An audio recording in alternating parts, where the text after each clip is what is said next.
everyone. Welcome to TSP Weekly. This is your tech startup podcast for Thursday, June 11th, 2015. Today we are once again recording at the wonderful Communitech Hub.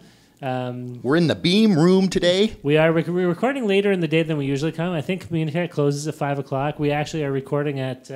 we're starting this at 4:15, so if we cut the episode short, it's because we're getting kicked out of the room. Do you think they'll flash the lights at us like Last Call? I wonder. I've never been here at Last Call at Communitech. Me neither. It'll be exciting. It's an adventure. I know. Every day's an adventure in this business.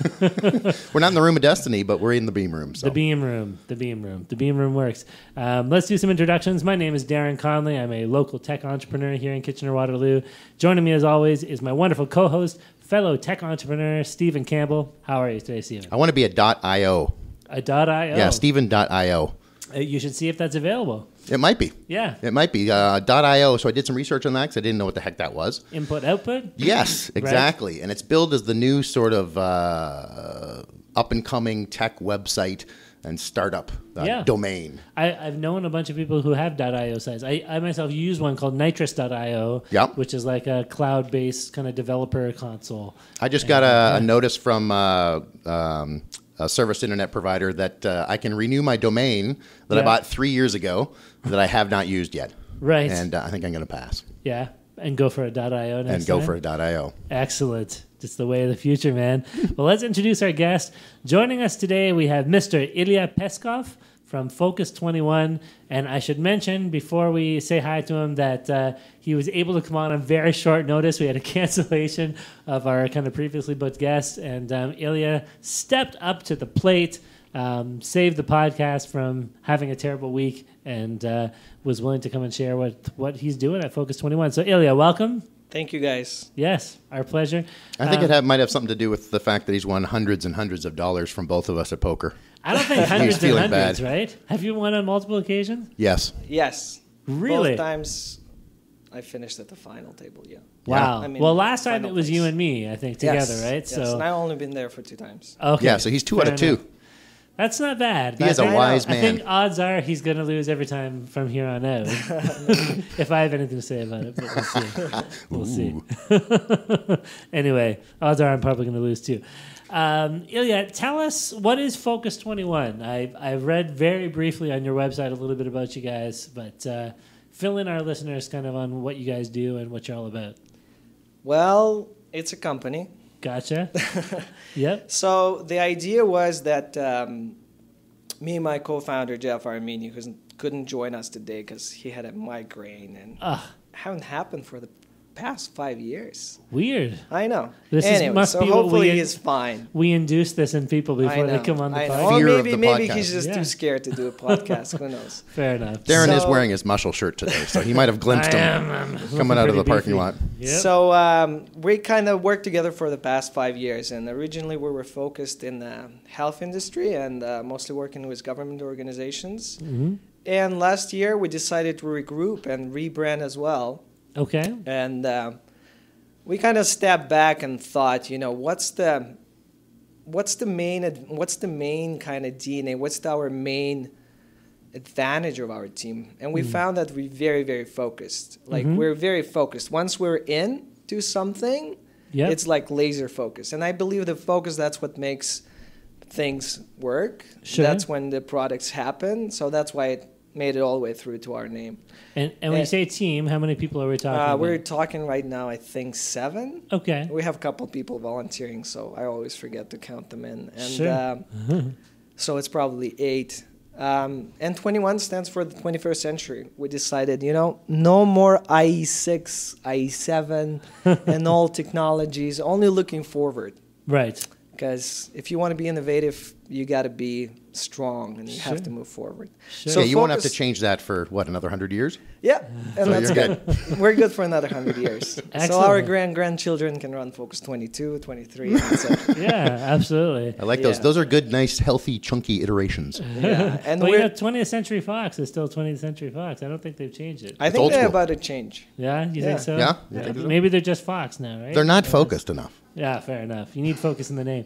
But what does Focus21 do? Are you guys you're contracting out to other companies, or Sort of you mobile got your development, own stuff, or what? or- Yeah. So right now our focus, what we found that we're doing the best so far from our clients is we're developing platforms. Okay. So we don't do simple websites. We do sometimes when people ask it, but usually it's a kind of side bonus that our clients get. But we focused on tough challenges, mostly data-driven platforms. So our latest work was for the group called WCCD out of Toronto. What they did, they created a standard on city data.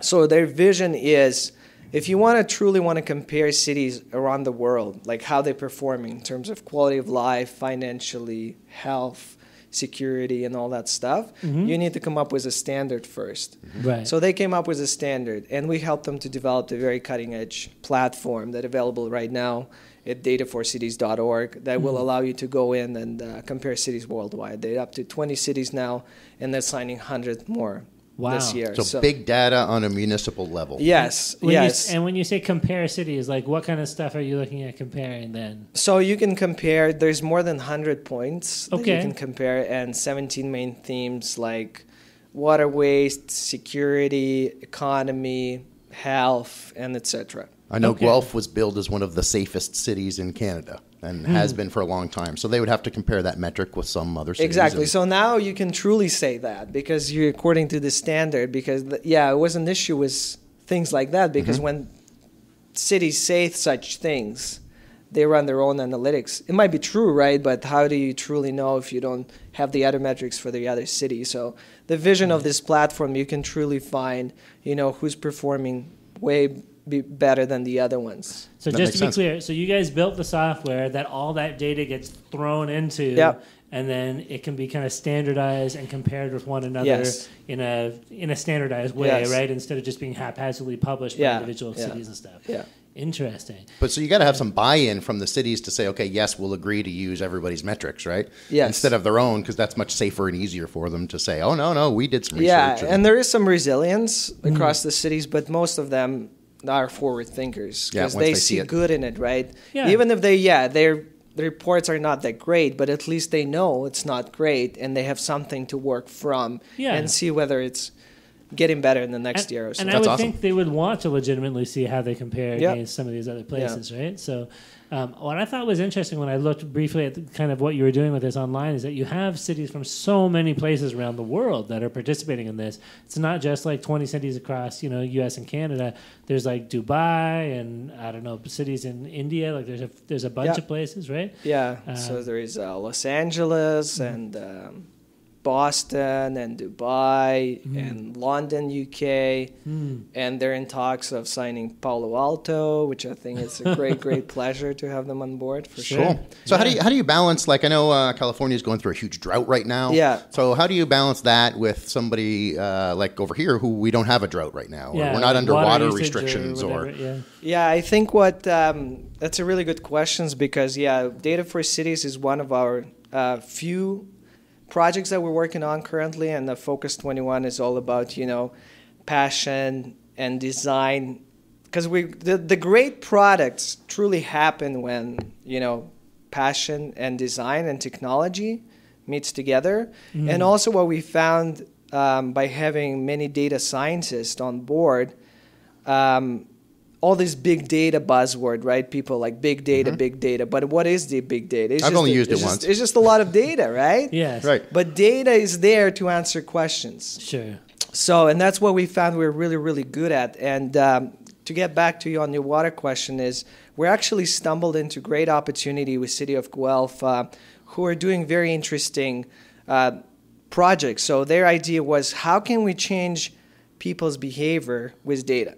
How can we show them data the way so they will understand we need to conserve water? Sure. Because number one, water saving, number one, kind of the most beneficial thing for cities to do is to conserve water. Right. If people conserve, they save a lot of money. That's Sure. the cheapest way Okay. to kind of make sure that there's enough water for growing population and all the fluctuations of temperature and such.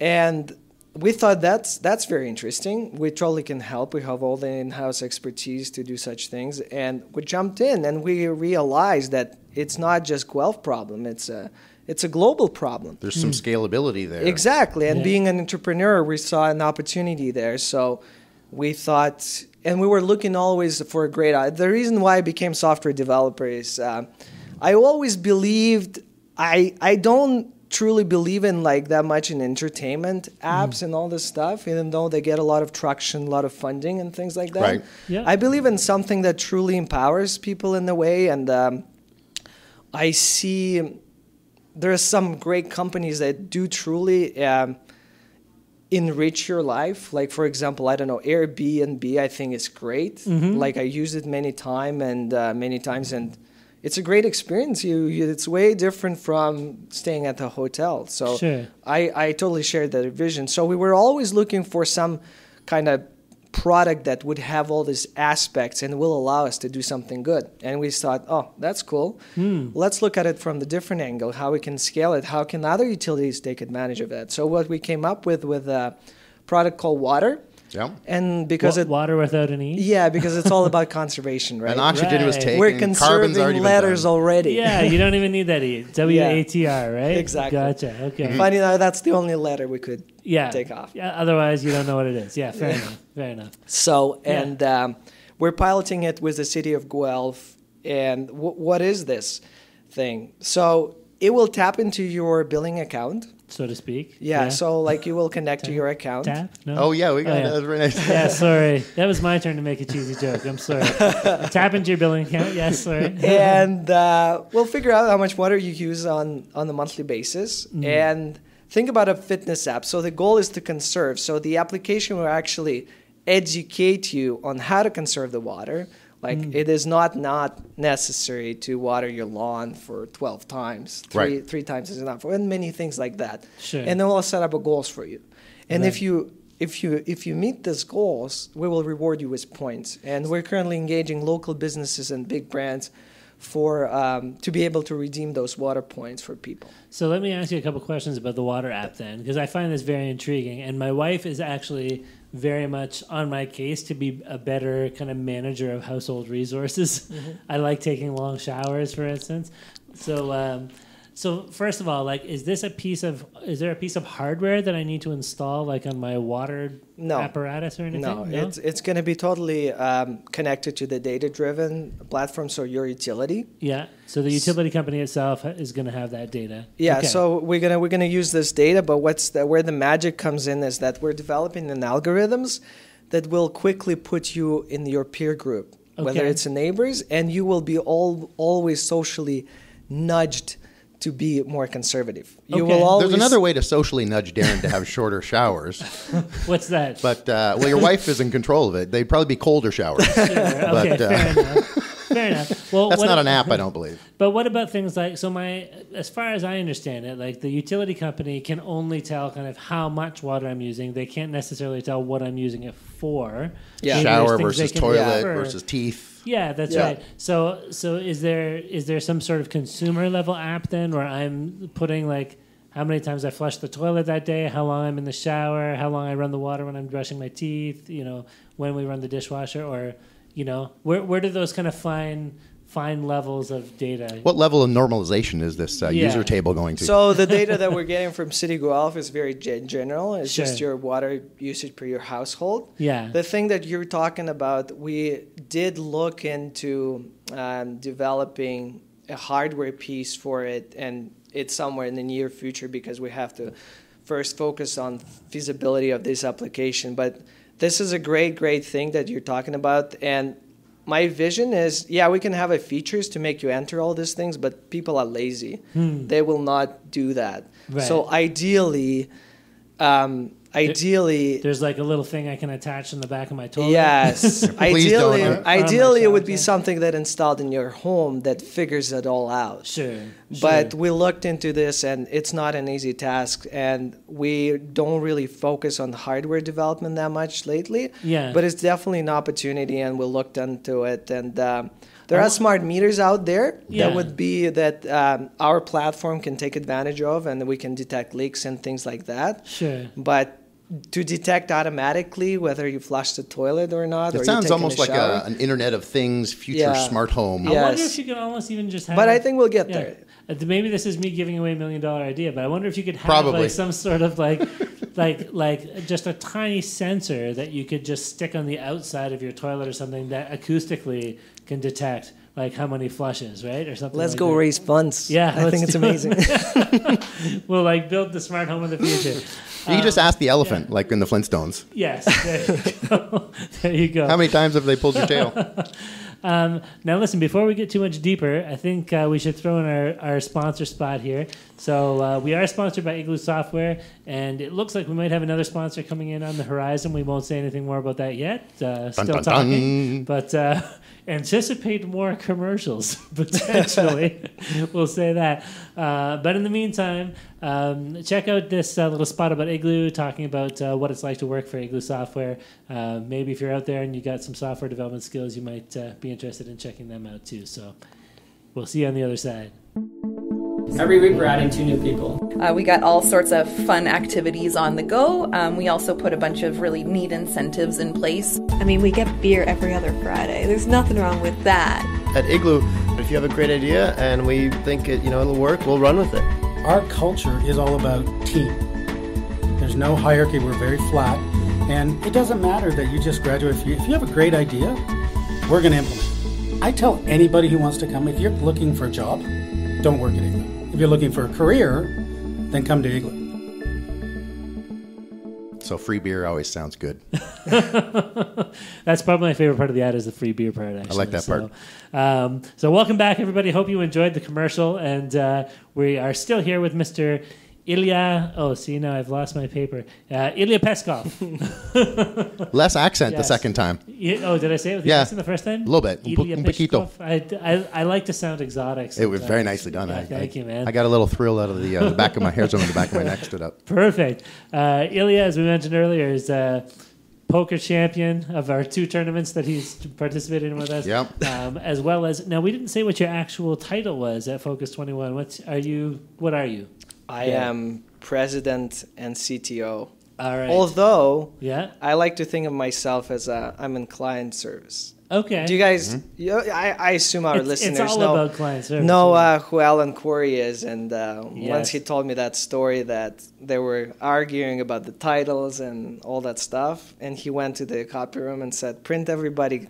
Everybody printed has the same title, client service. That's there it. You go. Done. Yeah. Easy." Makes sense. All right, fair enough. But officially, you're like managing all the tech guys, I would guess, right? Yeah, does that make sense? It's more like I'm just giving them a direction. Okay. I think people are smart enough to figure out the direction, and the culture of our company is that we're here hunting together, guys, and you have to constantly work on your skills. We are here to empower you. Right. To make you a success story. So you're a client facilitator. I'm inspiring them. Right. Yeah, that's awesome. The best leaders are the ones that inspire rather than, crack the whip, right? So I know. That's awesome. Very cool. Yeah. So we were talking about the Watr app. Watr.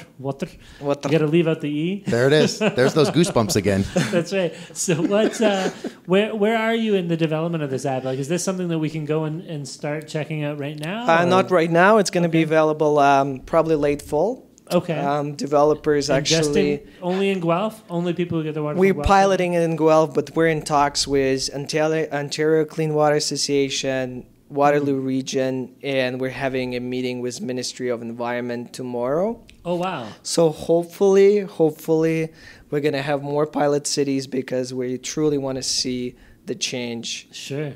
Yeah. And everybody knows that when the nuclear holocaust comes, like... clean water is going to be the main concern of the survivors. So best to get those metrics now, I guess, right?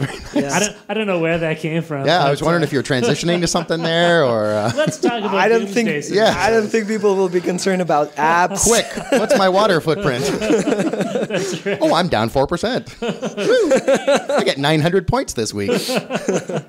Hopefully they'll save me from the mutants. One of the things that I really thought was cool, you talk about design a lot, Ilya. I went to your website, Focus.io, by the way. Is that what it is? Focus21.io. Focus21.io. Yeah. And really cool cloud mover zoomy things. Yeah. Who designed the website? Because it's just really neat. All Well, the of students course, at Conestoga us- thought it was cool too. It wasn't a Conestoga capstone project. no. Darn it. That's what I was going with. It was us, I think about 5 years ago. There's a gentleman, my friend, his name is Alexander Vilciu, and he's from Romania, and he joined our team randomly. So we had another designer, and he said, hey, my friend is even better than me. Go check him out. And we're like, yeah, sure. We're always open for great, skilled people. Yeah. Always And- hiring. Yeah. And he's amazing. He's just great. He's great. And so he's our head of user experience, and I think he's an artist. Wow. So he does some art part-time, and actually some of his pieces will be displayed in Area 151 and Community Tech Hub soon. You're a community. That's wow. really cool. That's awesome. It is great. So, and we did not appreciate UX that much before he joined our team, and he truly changed our vision about these Wow. things. And Well, I'll tell you what, you've really got a clog in your onboarding process, because I probably spent 4 or 5 minutes just swirling the clouds around.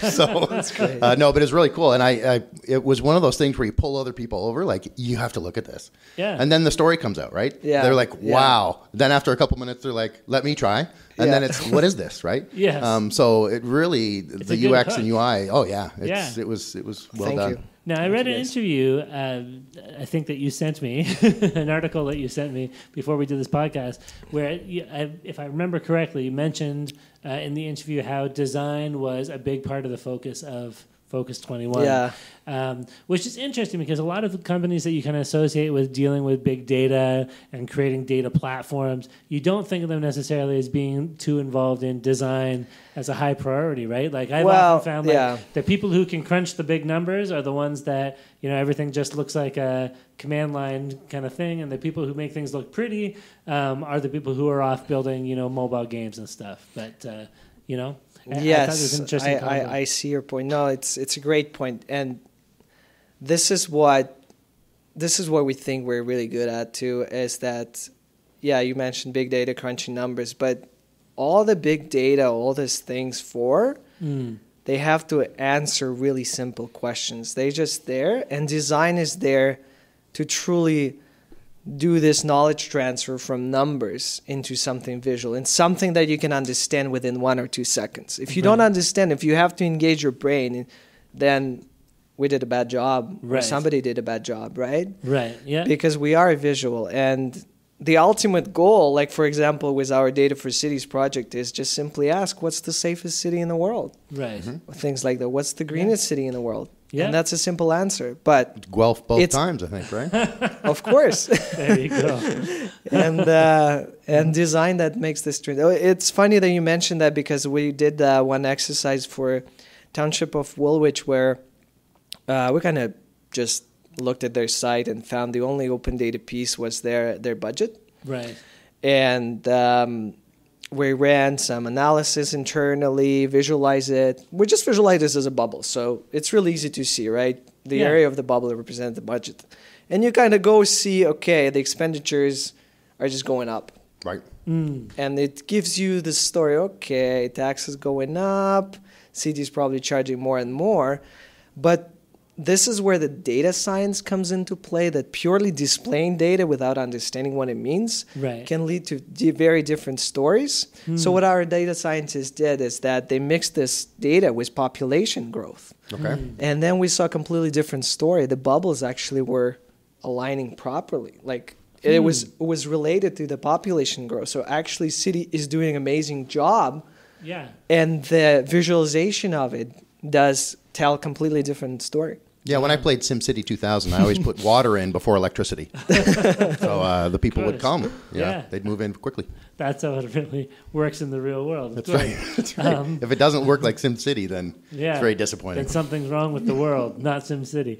Well, that's very cool. And I think, you mentioned the story that things are telling. And I think it's just as a general principle, it's really interesting. Like storytelling is almost what it always comes down to anyway, right? Mm-hmm. It's one thing to look at numbers. It's another thing to build an app or whatever. But, what kind of story are you contributing to? What story are you telling through your numbers? What story are you writing, through your contribution of this piece of technology to the world? And, and we're all about storytelling on the podcast. Yeah, one of our previous guests, Jeff Horst from EcoSims, tells the story about the sort of history of the internet. Where that was a long time ago. That was. I'm going that far back. Yeah, go for it. He talked about at the beginning how the internet was made and the engineers make it work. And then the artists came along and made it pretty. And then the businessmen come along and said, now look what we can make money and look at what we can do with it. Yeah. And it's almost like in the data sphere, that's where you're at too. Now you've already gone through what you can make it work, and you've already done the design work to make it look good. So now you're making sense of it, right? So it works, and we have it, but here's why we need to look at these specific things. Now let's talk a little bit more about the big data kind of focus of things. We've heard all kinds of people throwing around the big data term, right? Yeah. And I think those who are working in that industry have a good idea of what's going on, but the majority of the rest of us just, in my mind, I think, there's a lot of data sitting around on people's server somewhere, and that's what big data is. And like your name and address kind of thing? Yeah, or like usage of different whatevers and stuff like that, and growth of industries. But what do we mean? Like, what are people trying to do in the industry? Is it we have all this data, we're trying to figure out ways to use it for something practical now? I mean, I know we've got lots of data being generated, but maybe you have a better kind of handle on, is this useful data, or is most of the stuff just kind of sitting around unused and people don't know what to do with it? I see. It's a great question. So I have a really good analogy that I can kind of copied from Hitchhiker's Guide to the Galaxy. You remember when... Love that. It's always a good source. Remember when they asked, what's the meaning of life, of universe, and everything? Yes. And the answer was... 42? Yes. So it's the same with big data, right? Right. Big data is out there, but that not the answer is important. The question is the most important thing. Right. You got to know, you got to really, you can't ask such a broad questions. Big data is not going to solve these problems, but it totally will help to answer very, very specific questions, very, very focused, targeted questions, because it will have all these data points and all these things, and it will give you the most correct answers it can. And that's what I hear every time when I'm talking about big data or hear about big data. It's we looked at this, and what we found was, right. It's like you just got to put the right data sets together, and then. So is the trick then learning how to ask the right questions of the data? Okay. Yes. That makes sense. The big data, the beauty of it, the data is out there. Right. By itself, it's useless. Right. But it's there if you come up with a really, really good question. So at this point, it's not even a matter necessarily of finding the data or does the data exist, as much as like chances are the data is already there. We need to figure out the right questions to ask and how we can create value through the asking of these questions. Yep. Interesting. Yeah, we need more Alex Trebek. What? What is on Jeopardy? Yes. This is for those of us who are kind of entrepreneurially minded. Like that's a really good kind of inspiration point, I think. Right? That you can kind of chew on is what kind of questions can I start asking, and then maybe what kind of systems or software can we build to take advantage? Right. Like what problem can some of this help me solve? Right. Like your water usage or whatever it might be. Right. Fair enough. So you can use it for powers of good, or you can use it for powers of profit, or you can use it for nefarious purposes, I'm sure, too. Sure. I'd like to think we would use it for good and not evil. Hopefully you can use it for good and still turn a profit at the same time. And maybe that leads into my next question. So you guys are a business, I'm assuming. Yep. And so from a business perspective, like, how do I ask this without it sounding too weird? Like, is it good business doing business with like utility companies and some of these people that you're working with? Or, I mean, certainly I think it's good for the world and the environment, but is it also good business, if that makes sense? Yeah, water is a pretty broad target market. Yes. Yes. Yeah. I think you're asking what's the business model? Yeah, I mean, sure. No, sure. I see where you remember go. we said it's all about getting to the specific questions, and you just did that. So that wasn't a good question. Yeah. Yeah. So... yeah, and that's a great question you asked, because we did some startup initiative before when business model was not there, because we were in the mindset we will build it and they will come. Yep. Oh, yes. Right? I don't know. We're still waiting. They still didn't come. And that's why we're excited about the water thing, because we have a plan. So we have a business model plan. There's 3 steps to it. Though the first step, of course, being startup, we need quick money so we can grow and we can scale. We can deliver to other utilities. We can grow infrastructure. So what we're thinking is to come up with a first introductory pricing, which is utilities is going to be paying fixed amount of dollars per household, but this amount of dollars will be way lower than the money we're actually going to save them. Right. But the next step is going to be more interesting, is that we're going to jump into disruptive business model. Well, utility is not going to pay anything unless we save them water. And if we do, then there we can negotiate what kind of percentages there. So an if-then loop. Yeah. Well, I love the business models where it can kind of be win-win for both people. Exactly. Right? So you're not getting paid unless you're saving money, exactly. and what you get paid comes out of the money that's saved, right? And I think those are business models of the future, and we saw them in other companies, and they're extremely successful. I think the era of overcharging people, putting fake prices on things that don't really cost anything are done, right? And that's what I've learned being an entrepreneur for the past 2 years, is that your product has to be innovative, your user experience has to be innovative, but your business model has to be innovative as well. Sure. What kind of an ocean? Is this a blue ocean that you're getting into? Is there any other competition, and do you have to move quickly right now? Is there any pressure for you guys? Of course, yes. We got to. You use that metaphor because of the water thing, right? No. Subconsciously. We got to move really quick. Windows opportunities there. Of course, there are competitors out there. Yeah. Like for every other good idea. So, but I think our advantage is because we're Canadian. Most of the competitors are in States, and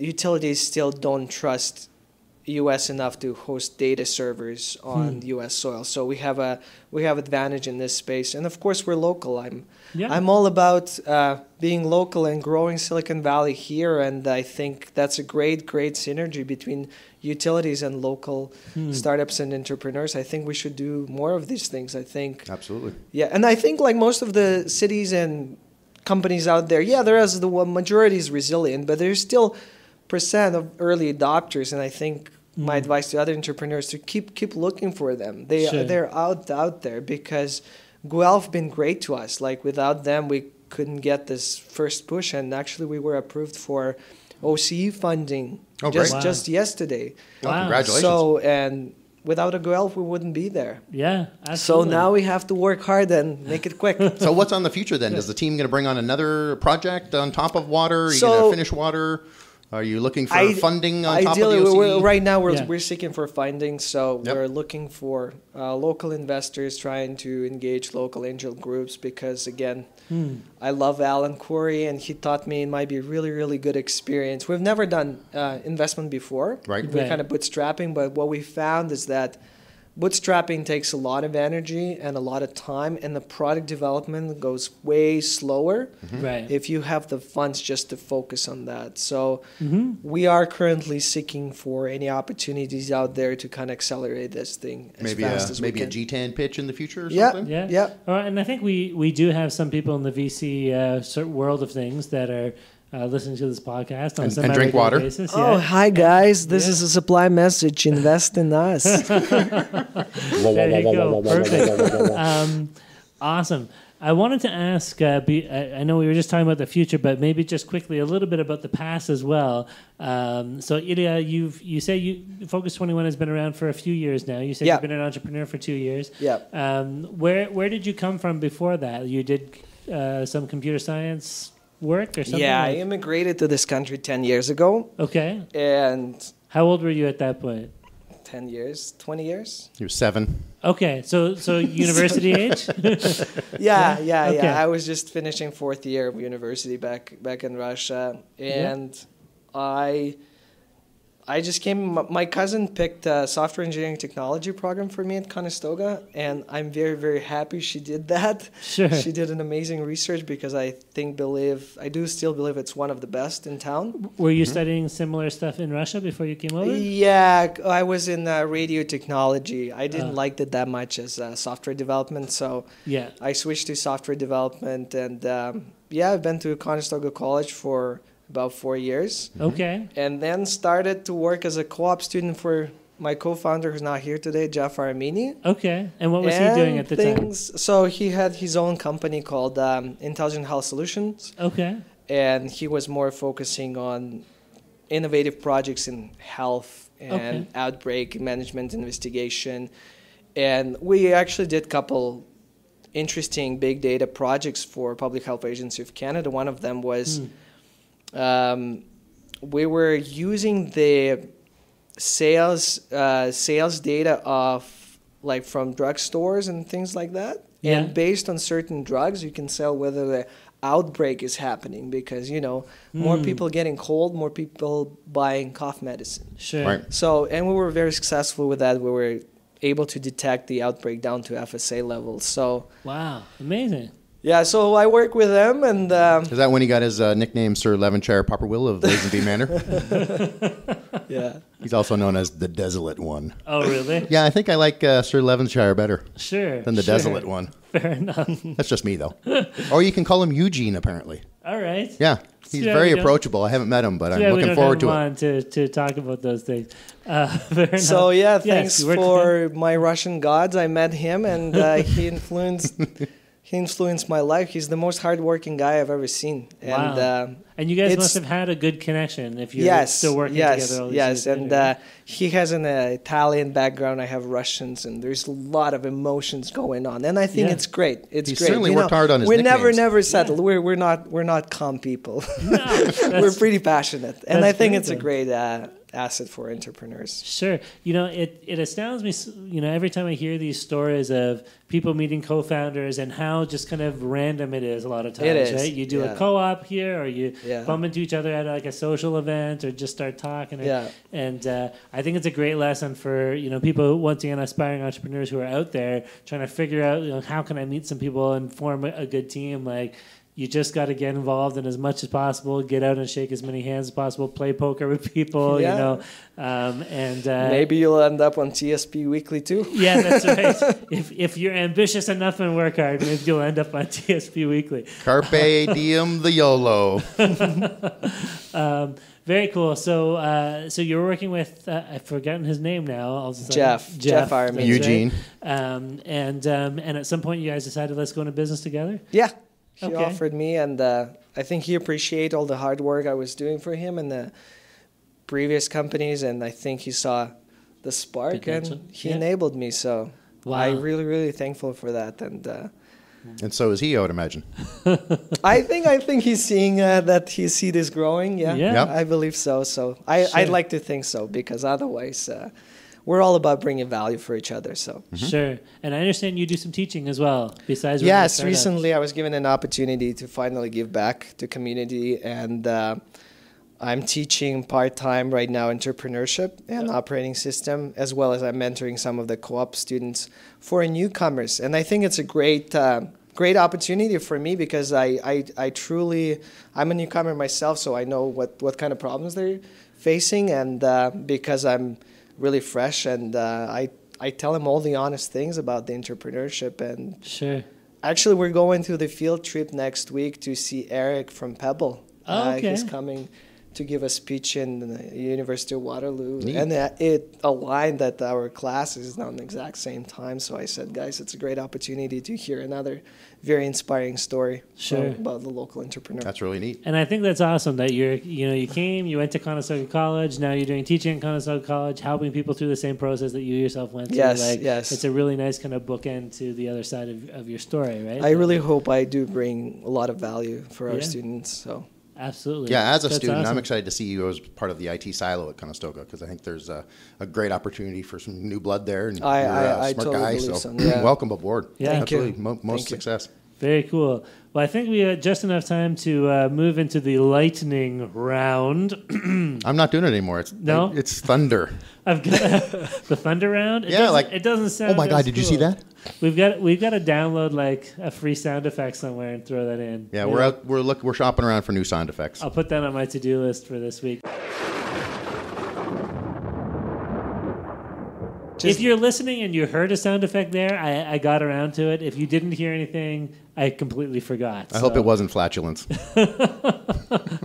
Yeah. You should ask people to donate sound effects. Please donate a sound effect. Should. You know what we should do? Like every single guest that comes on, we should get them to record a different sound effect. There it is. And we'll incorporate them slowly over the course of the podcast. I think we should do that. That's a great idea. Do you have a sound effect that you do? No, we don't have any audio guys on the team, unfortunately. No. I mean, you yourself. Can you right now, using the powers at your disposal, create a good sound effect for us of some sort? All right. Nice. What did we just hear? A splash? I don't know. Okay. Something to do with water. An explosion of some sort. I used to be able to do a good water dropping sound. I'll see if I can do it. Hold on. Wow, that was good. You better get that leak fixed. I better check my water usage, huh? We got a leaker here. Yep, that's exactly it. I assure you, those of you who just heard that sound, that was recorded from my mouth. It was not subbed in from an audio file somewhere. So anyway. Yeah, we were fortunate enough to watch that, Ilya? I think so. Yeah. Okay, we'll go with that. So we're in the lightning thunder round, whatever we're calling it. The drip round. Do you have any questions, Stephen? I have a couple. Yeah. Ilya, you on your website, your awesome cloud swooshy website, you are billed as ending the Cold War with a song. Yes. Can we hear that song? Or tell us what it is. Or give me a little bit. Give me something there. Do you guys have any alcohol with you? We're fresh out of vodka, unfortunately. Not today, sir. Yeah, without that, I can't. Sorry. We rely on the guests to bring us alcohol. Usually, okay. I will. Fair enough. All right, so I'm going to set you up at a poker game. Then I'm going to bring you some vodka, and we'll by the end of the poker game, we'll see if we can record something. Absolutely. Sure. Awesome. Okay, fair enough. My questions are boring because I don't put as much work into them as Steven, but I'll ask you the standard one. Give one piece of advice for new startups in 5 words or less. In 5 words? Yeah, 5 words or less.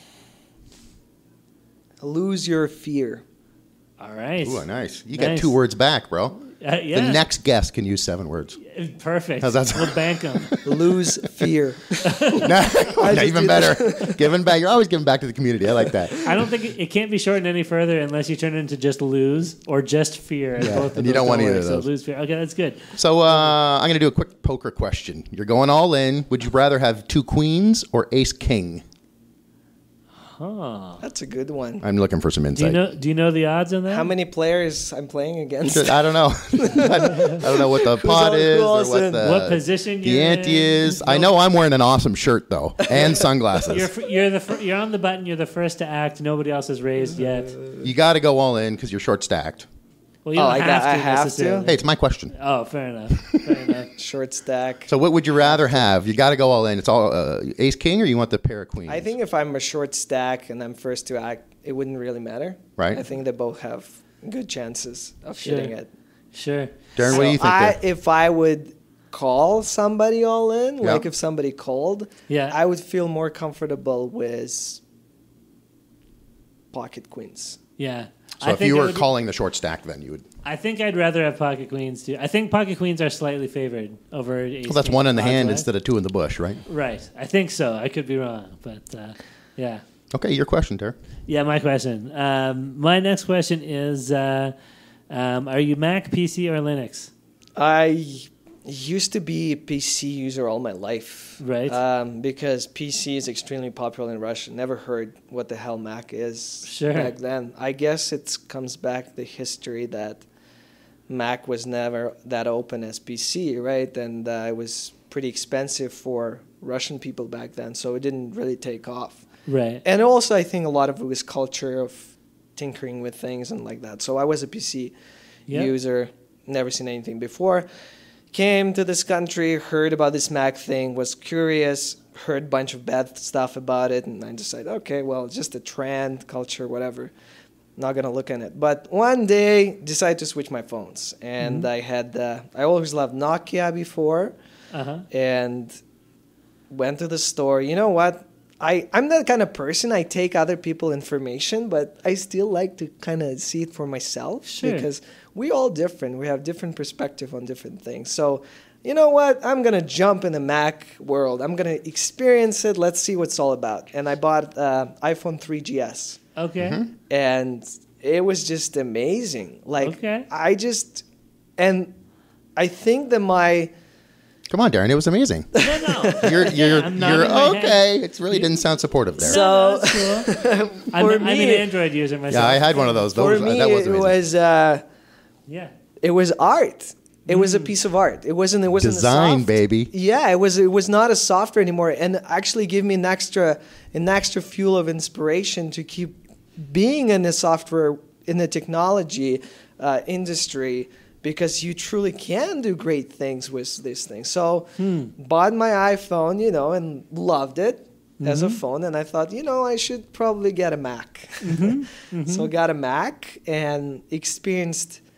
Yeah, it was a lot of hiccups to get there, but once I really got into that ecosystem, never coming back. And also, did you hear that? Interestingly enough, my mom recently immigrated from Russia. She's a PC user, right? And she's that kind of person who just surfs the webs and knows a couple applications, and that's it. Sure.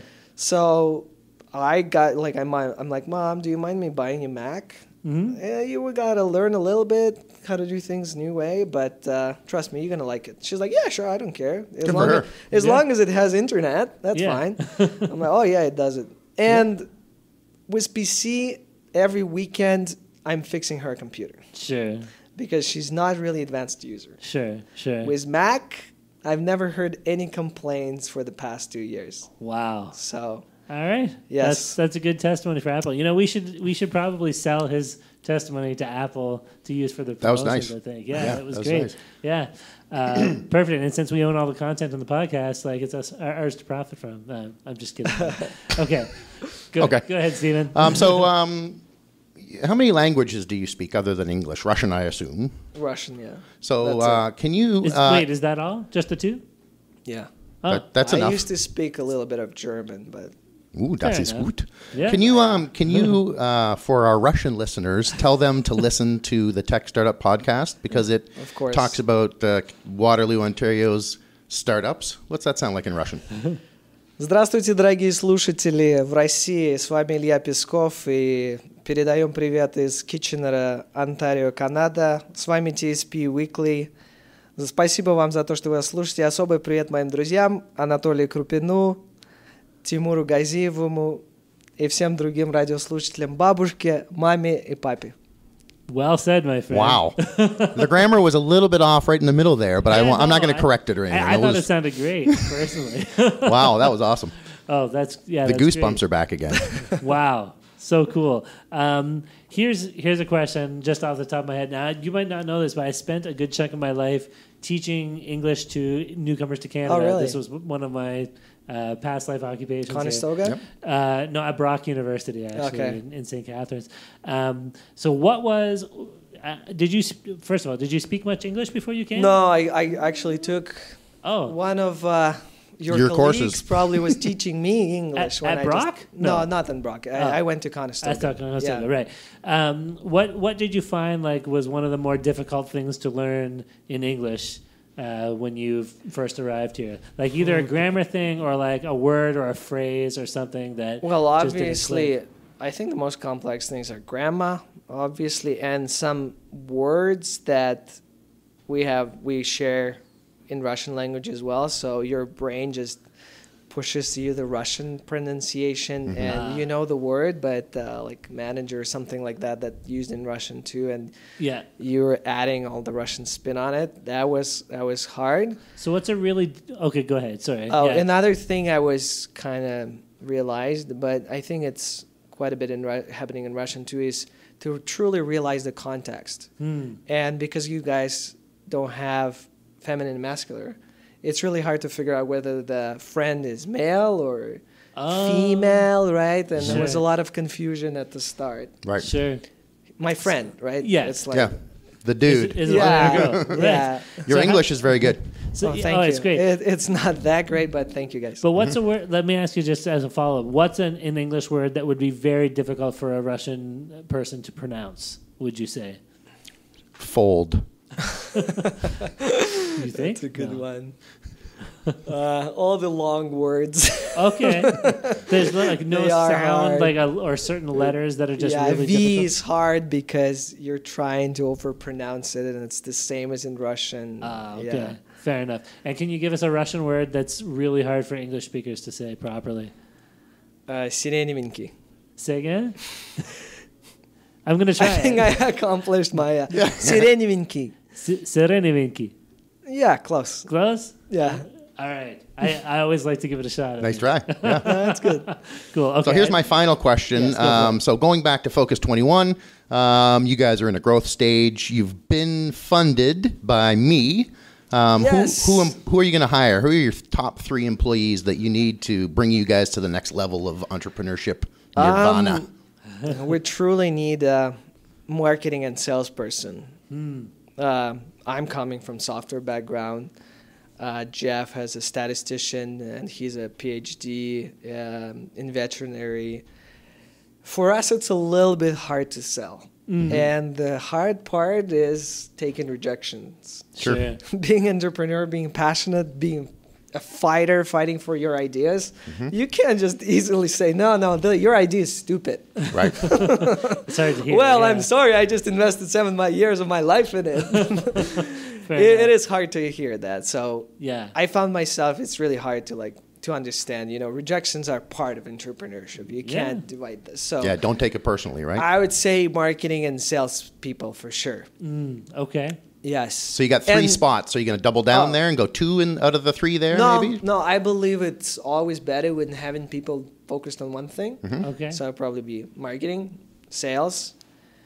And I believe we would need a senior gentleman who took businesses to 100, 200 employees before, just as for a business kind of development kind of stuff. Yeah, co-founder or mentor or executive on the board who would just help us to get through this path, because there is still a lot of unknowns out there for me to understand, because I know how to run startups now, but imagining going to 200 people company, it's a whole different beast, right? And how do you make sure that you don't lose your culture? Yeah, absolutely. That's an interesting challenges I hope we're going to face in the near future. Absolutely. Yeah, those are good problems to have. I don't know if we actually hit 10 questions, but I'm going to throw our bonus question at you anyway, because we have to wrap this up pretty soon. So they're stacking the tables in the background, right? That's right. The bonus question for our own big data research we're collecting is toilet paper, fold or scrunch? What? When I told you fold was hard to say in Russian. When you're using your toilet paper to take care of what you take care of when you use toilet paper, do you fold it or do you scrunch it? I fold it. Fold. Okay, fold is good. I'm silently shaking my head at both of these guys. Stephen always shakes his head when we get a folder because he's firmly on the scrunch side. But I'm very happy to be in another folder, so that's excellent. Okay. Perfect. You guys should handshake or something. Yeah, why not? We folders have no qualms about shaking You wash hands. after you fold. Of course, of course. Well, listen, guys, I think they're closing down things at Communitech here, so we got to wrap things up. I think they close at 5, and we're about at that point. So before we do the wrap-up, Ilya, where can we find Focus21 online and follow your story as it develops? Focus21.io. Okay. And for Watr platform and Watr solution, it's watr.io. Without the E? No E, yeah. WATR? All about conserving. And are you guys on Twitter or Facebook or any of those I other think things? we are. Yeah? We'll take a look. If we can find you, Yes, we'll post we some are. links. I believe the Twitter handle is at Focus21 Inc. And for Watr, it's at Save Watr. Okay. No E. All right, no E. So Awesome. we'll put up some links to those too. So hopefully our listeners can track how you guys are doing. So let's wrap things up then.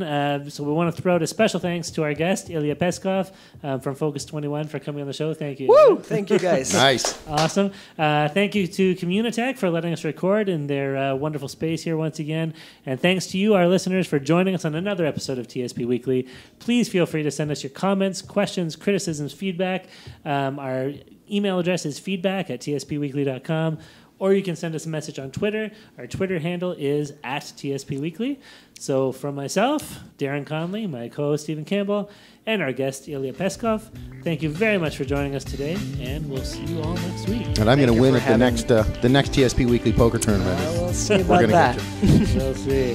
See you guys. Thank you.